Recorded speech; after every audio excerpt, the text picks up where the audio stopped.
honestly feel like this isn't even real right now. It's really special. It's a special group of guys in the locker room, and to come away with the win, I mean, really, that was my number one goal, is just to give the team anything that I had, which I didn't know how much it was, but just give them anything that I had to help us get the win. He was literally on his deathbed, you know, Monday, Tuesday, and mustered up enough to come in Wednesday and practice. And, you know, he was getting IVs and fighting a virus and you know, grittiest performance I've seen in a long, long time. And he was outstanding. Love it. The Hasselbacks are good people. Last night, a very sick Matthew Hasselback led the Colts to their third straight win, defeating the division rival Texans by 7 on the road in Houston.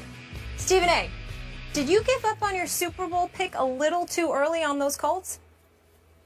I don't think so. I just look at this team right now. They're obviously they've got talent on the squad. I was pleased to see how Frank Gore is running the football. I think he's finding his groove. He's finding the rhythm. I thought the offensive line was making enough holes for him. That was good. It was good to see Andre Johnson return to Houston and remind them that he still has a little bit left in him. There's no doubt about that. Matt Hasselback deserves a lot of credit.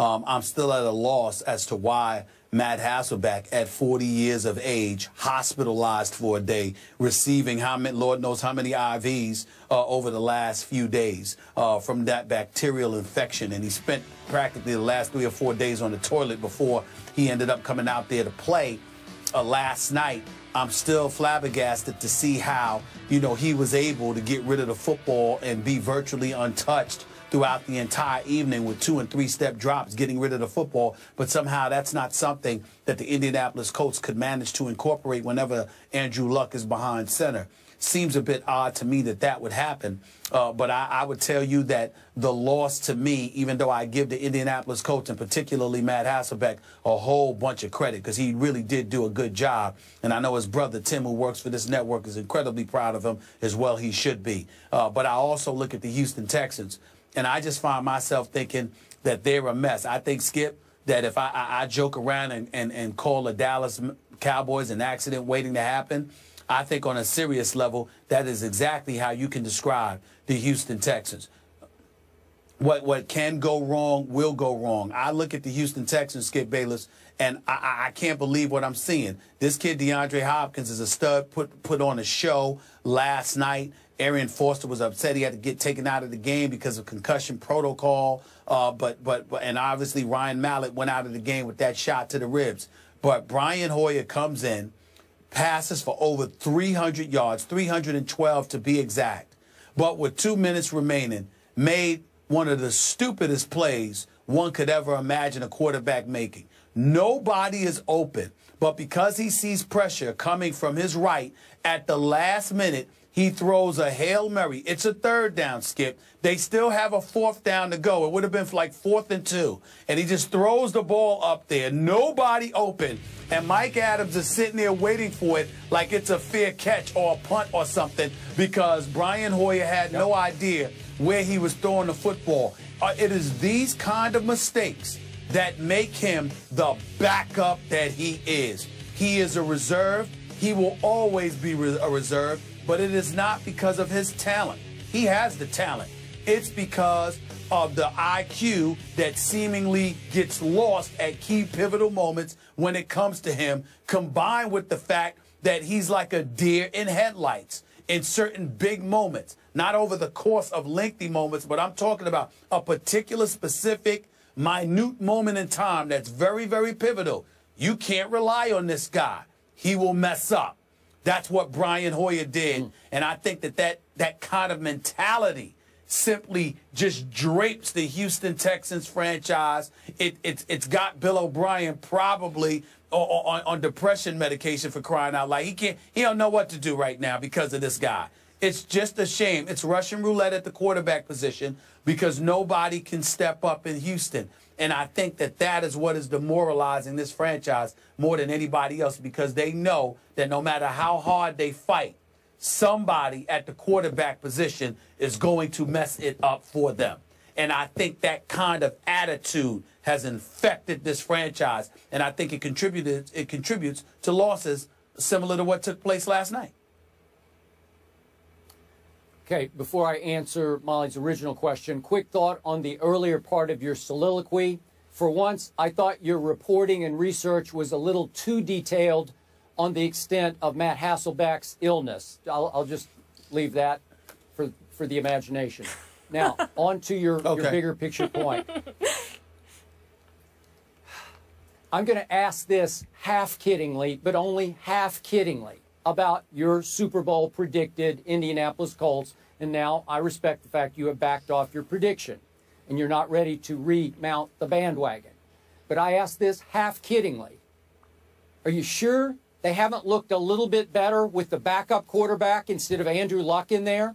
Because the backup quarterback, nearing 40 years of age, has turned the ball over 0 times in his 2 starts. 0 interceptions. Nothing last night on the road against a division rival, you know, in a place that they were the underdogs last night, and they won their, record 16th straight division game. And yet, I like watching this team more when Andrew Luck isn't the turnover machine that he has been. Obviously, he's a supremely talented quarterback, and obviously, he is much more capable of creating explosive plays than Matt Hasselbeck is. But Stephen A., he is a turnover machine, and he has been for his entire duration of his career in the National Football League. He has not gotten any better. He has not cleaned up his act, Andrew Luck. So maybe it's been a good thing for him to stand on the sideline, pat everybody on the back as they come off the field, but to absorb the fact that the veteran quarterback is simply managing the game. And when it's time to make a big throw to kill the clock at the end of the game, as he did to T.Y. Hilton, you make one big throw that iced the game. But Matt Hasselbeck has been a master at avoiding turnovers, while Andrew Luck has been the master of creating fumbles or interceptions and turnovers. So, again, I hope this is coming clear to your man, Andrew Luck. This is the way you have to win football games in the National Football League. Your thoughts? Well, I think your argument is asinine, but I think it's purposely so. So I'm not going to really engage you with it too much because they beat Jacksonville and now they've beaten the Houston Texans. All of a sudden, Matt Hasselbeck, 40-year-old Matt Hasselbeck, is a better option than Andrew Luck? Really? I mean, I'm not going to dignify that with a soliloquy or a diatribe. It's a waste of my time. The fact is, everybody knows that Andrew Luck needs to stop turning over the football. This isn't 3 years, over the last 3 years, where he was sacked 100 times, getting popped an additional 71 times, even after he got rid of the ball, putting himself on, or being under constant duress. The offensive line is a little bit better this year. The running game is a little bit better. You've got additional weapons at the wideout spot. So all Andrew Luck has to do is refrain from turning over the football, and things will be fine. He's got to get away from trying to do too much. That's about it. But he's still Andrew Luck. And if you're sitting there and you expect me to entertain you by getting into a debate about whether the Colts are better off with Matt Hasselbeck as opposed to Andrew Luck, you're wasting America's time. I'm not falling for it. No, it's just another trick, an engagement in trickery on your part, being the slick, duplicitous dude that you are. I will not get into it. It is a waste of my time. I am trying to enlighten and educate you as to how you have to operate at quarterback to be successful in the National Football League. I've been trying to enlighten you about your Cowboys for years. You won't listen. You won't listen. So who are you to enlighten me about Andrew Luck? Andrew Luck played in the wild card game. He played in the divisional playoff game. The next year he played in the AFC championship game, whereas the Dallas Cowboys haven't even been back to a conference championship game in 20 years. You haven't listened to me when I tried to enlighten you. Why should I listen to you try to enlighten me? Because you are losing this battle. Let's deflect the blame off Andrew Luck onto Tony Romo, who, by the way, has cleaned up his act the last 2 years, which is why they have been such a better football team. My point to you I wouldn't is recall. simply this. Last time I checked, Each time Tony Romo was on the sideline with a sling. Oh, thanks. That's a cheap shot, but I'll accept it. You deserve It's it. the truth. Look, it just happens to be the truth. Here's the point about. Okay, Andrew Luck has skated through this division year after year. This is the cakewalk division of the NFL. They just went and stole a game at Houston against a team that after Hard Knocks, a lot of people thought was going to be on the rise. Maybe they've arrived this year. Baloney they have. This division is like in the Colts' lap. They're going to win it again. They're going to get home playoff games. Who knows where they'll wind up if they advance to the second, third round of the playoffs. But when they wound up at Foxborough, they got their doors blown off because their quarterback kept throwing it to the other team. You just can't. You can skate that far, and then when you play a real football team, you're going to lose. And Matt Hasselbeck showed you the blueprint last night. That's all I'm trying to say, for getting rid of the ball quickly and accurately and carefully, making the plays that have to be made, because he's behind the same offensive line. I heard Steve Young on SportsCenter the other night say, Andrew Luck hasn't had a clean pocket in 3 years. Okay, great. Well, does that mean that Hasselbeck's been getting clean pockets against Jacksonville and at the Texans? I doubt it. He's just getting rid of the ball and being careful with it. So that's my point to you. Let me, okay, I don't want to do this anymore. I want to move quickly to the Texans because you commented on the Texans. Who picked those two quarterbacks? Who defended those two quarterbacks going into the season on Hard Knocks? Thank you. Bill O'Brien did.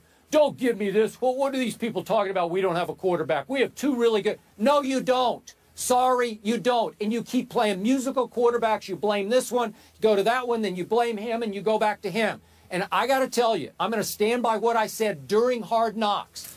Bill O'Brien is getting obsessed with being on camera. He's getting incredibly camera conscious, and he was last night. He knows that after every turnover, the camera's going to come to him on the sideline. After every dumb play his team makes, the camera focuses on Bill O'Brien. And what does he do? Oh, my God. How can you do this, Brian Hoyer? He's Brian Hoyer. He turned back into Brian Hoyer right on schedule, as you pointed out, at the end of the game. But I got to tell you, in that locker room, a lot of those veteran players are going to start thinking to each other, hey, our coach is making us look terrible on television. Oh, how could you do this to me? It's not my fault, it's your fault. I'm going to tell you, Bill O'Brien is getting into hot water, and he's about to be on a hot seat. All right, gentlemen. Well, listen, I agree with that. I definitely agree with that because, you know, he had an opportunity to grab a quarterback. He passed on that, so you're right about that. The only last thing that I would have to say is that little soliloquy you went on about Andrew Luck. You could have easily made the same argument over many, many times about Brett Favre, who has 336 career interceptions, but you never did that because he's Brett Favre. He's one of your favorites. He's one of your pets, okay? I'm happy for now you. We're going to go to Brett Favre. We're going to change the conversation to Brett Favre because you were losing that argument. I'm just telling you. I'm just telling you how you are. You forget. You engage in selective amnesia far too often, and you need to stop. I'm here to bring you to the light. Okay, last quick question. Are you telling me that Andrew Luck is better than Brett Favre? No, but I am telling you that Andrew Luck, in my opinion, has the potential to be better than Brett Favre before his career is over. Okay, I haven't seen it yet, and I keep telling you, show me, don't tell me. Thank you. All right, well, if he plays